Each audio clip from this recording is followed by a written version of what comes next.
Hello folks, welcome back to the Honda Snowblower channel on YouTube. Today I'm trying to my new external microphone, see if it helps. People have been complaining about not being able to hear me. So if you can hear me pretty good, let me know in the comments. Now, the other day on the Facebook group, I posted a story about my 624 here. I made a huge mistake. Something that I never thought I would do. I didn't check the oil before running it. And I'm always telling everybody in these videos, check the oil, check the oil.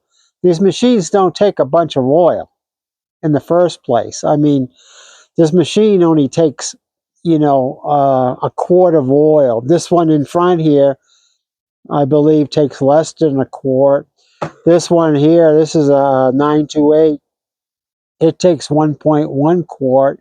So you got to keep an eye on the oil. Now, I've had my machine for 15 plus years, and I change the oil every other year.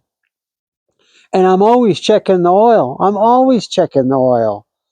And the other day, I had it in the back, in my storage, and I decided to bring it out because we're going to be getting some snow. And I was distracted or something. I can't remember. I was thinking about something. Maybe it's old age or something. But I took it out of storage and started it up on the second pull and drove it from out back out to here. And when I got here, it only took about 2 or 3 minutes to drive out here. And I get it in front of the garage, and all of a sudden I hear this, this loud screech, and the engine just boom, stopped. And my heart sank. I says, I can't believe this. I cannot believe this. I just blew up the engine on my Honda. So what I did was, is I put it on a level surface, checked the oil, and it was barely touching the stick. There was oil in the crankcase, but not very much. I don't know what happened to it. It leaked out it was in storage for 8 or 9 months. It must have slowly leaked out or something. And so what I did was I took the spark plug out and sprayed some penetrating oil in the cylinder, and I let it set for a couple hours, hoping that I did not detonate the engine, blew the rod or did, irreversible damage where I'm going to have to take the engine off and tear it apart and rebuild it. So I was hoping that, the angels were on my side, for being so dumb, and let it set. And then after a couple hours, I tried pulling the cord and the engine turned over.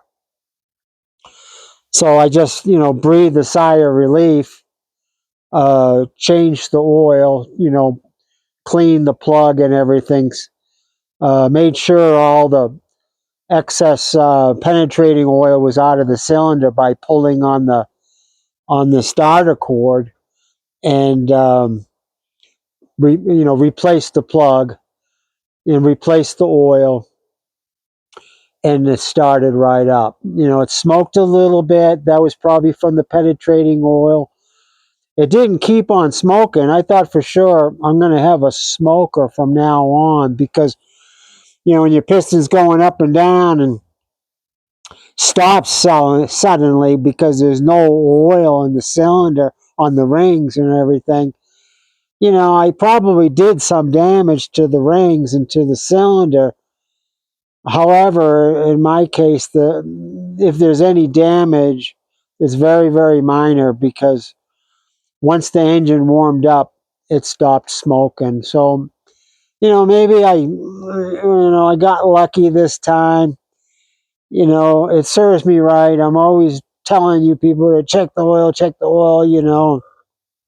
the oil.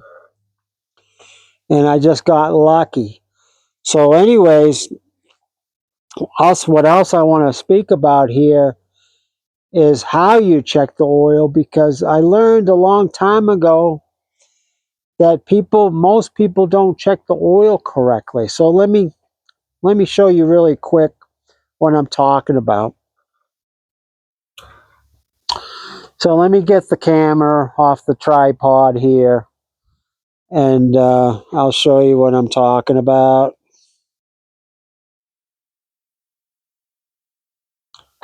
Now here's the 624 that I was talking about. Here's the dipstick. You got a plug on the other side too. It's just GX engines have two oil plugs. This is the dipstick. You want to check this on a level surface. Okay. And when you check the oil, I don't know, my oil is fairly clean because it's new, so you can barely see it. It's about halfway up. My machine's on a sloped driveway, so I'm not going to get a good reading. But to get the proper reading, you pull the stick and then you put it in the hole. You don't screw it in. You pull it in the hole, pull it out to get the reading on the stick. Now, if you got brand new oil like this and you're having a hard time seeing it, what I do is I get a paper rag and stick it on the back end, just put it up against the back end of the stick, and then whatever's wet will, the wetness on the paper rag will show you where the oil level is. But an easier way to check it, let's see, on a level surface, the oil should come right up to the edge here. You see, this is the edge of where your stick goes in. You want to see the oil. It should be at the edge of the threads. In this case, I told you the machine's on the slope, so and you're not going to see the oil, but the oil is there. If I put this on the level flat surface, the oil will be right up to the edge here. Okay? And a lot of people don't do this right. You don't want the oil to be overfilled. Overfilling is almost as bad as underfilling. All right?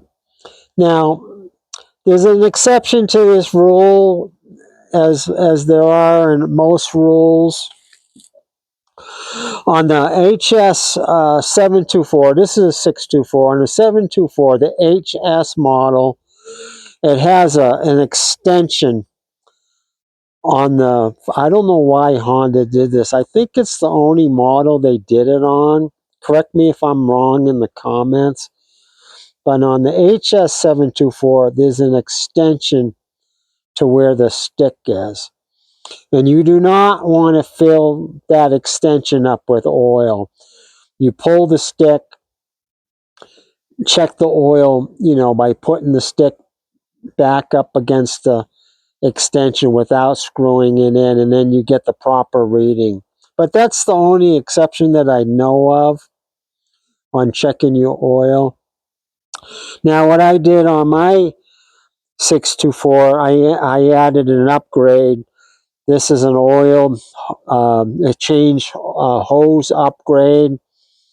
The name brand on this is called the Drains It. Lately, the Drains It's have been out of stock. We've been promoting them on the Facebook group Honda Snowblower Enthusiasts. This time of year, they're out of stock, but you can find an aftermarket hose that's actually the same thing. Now, my drain plug is a 12 millimeter drain bolt head. So I got the hose that's for the 12 millimeter. On some models, like the 1132 and some of the older models, the drain head is a 10 millimeter. So that means that you would get the drain hose with the 10 millimeter. Some of these drain hose has one side is 10 millimeter, other side is 12 meter like mine is, but they're hard to find. They're usually 10 millimeter, I mean, yeah, 10 millimeter or 12 millimeter. Well, what's nice about the drain hose is that, you know, you won't be making such a mess when you're draining your oil. This drain hose goes out here over the track or the tire, and there's a lot less mess. And then when you're done, you can just leave it attached to your engine and for next time. Okay, so that's pretty much my story on messing up, you know, on not checking my oil, and almost, you know, I could have very easily blew my engine. So please, folks, you know, get in the habit of checking your oil uh, before you start your engine. It's a good habit to have. I get a lot of different machines in here from people coming over for me to service or repair their engines, or I buy, you know, used Hondas, and I'm just constantly in the habit of checking my oil. You know, another thing, you know, if you keep your machine in the garage, you know, put something underneath the machine so when you pull it out, if you see oil on the floor or on a big large piece of cardboard, then you know there's something wrong, you know. But just check the oil, and you shouldn't have any problems. So thanks for watching. I'll put a link at the end of this video on different other videos we have. We try to save you money, so please like and subscribe, and we'll see you next time.